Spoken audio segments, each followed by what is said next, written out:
ప్రార్థన చేస్తే ఇద్దరు కుమారులు పుట్టాడు. అటు శారీరకంగా వృద్ధి, ఇటేమో ఆర్థికంగా వృద్ధి. అక్కడ తాగిపోలా. ఆల్రైట్ అంటే కుటుంబం అంతా మందిరంలో ఉంటారంట.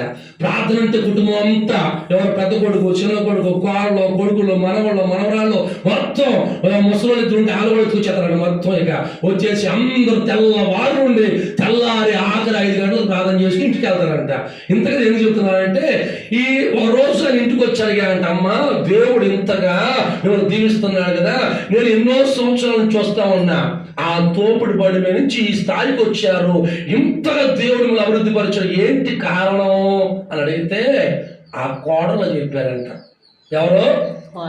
కోడలు ఏం చెప్పారంటే, మా అత్తగారండి ఒక ముద్ద తింటదా, ఆ మూల కూర్చుని స్తోత్రం స్తోత్రం స్తోత్రం, నా కొడుకుని దీవించాయా, కూతురు దీవించాయా, నా కోడలు దీవించాయా, నా బిడ్డలు దీవించాయా, పనులు దీవించాయా, చేతి పనులు దీవించాయా, వర్ధులు చేయలేనా, స్తోత్రం స్తోత్రం స్తోత్రం స్తోత్రం, నువ్వు ఇచ్చావు స్తోత్రం, ఇస్తావు స్తోత్రం, ఇచ్చే స్తోత్రం, ఇచ్చే స్తోత్రం, చేస్తావు స్తోత్రం, అద్భుతం స్తోత్రం, హల్లెలూయా, నువ్వు ఉన్నావు స్తోత్రం అయ్యా అని చెప్ప ఉదయం మొదలుకొని మధ్యాహ్నం దాకా స్తోత్రం చెబుతుందంట.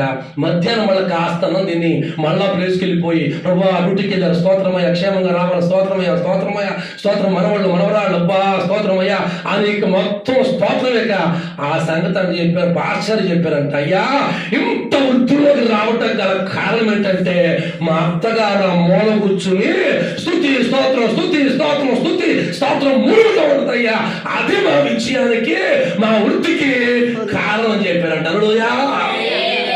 ఆయన ఆశ్చర్యపోయి ఆ సంగతి అక్కడతో ఆపకుండా లైవ్ లో చెప్తున్నాడు. మొన్న లైవ్ లో చెప్తున్నాడు ఏమని, ఒక తల్లి ఉంది, ఇది లీలామహల్ సెంటర్ సినిమా దాటినాక ఆ లోపల ఇంత వృద్ధుల్లోకి రావటానికి ఒకప్పుడు తింటాకి లేదు, ఒక ఉంటాకి లేదు, అలాంటి స్థితిలో నుంచి ఈ రోజున 10 మందికి పెట్టేటట్లుగా ఒక మంచి వృద్ధిలోకి వచ్చారు.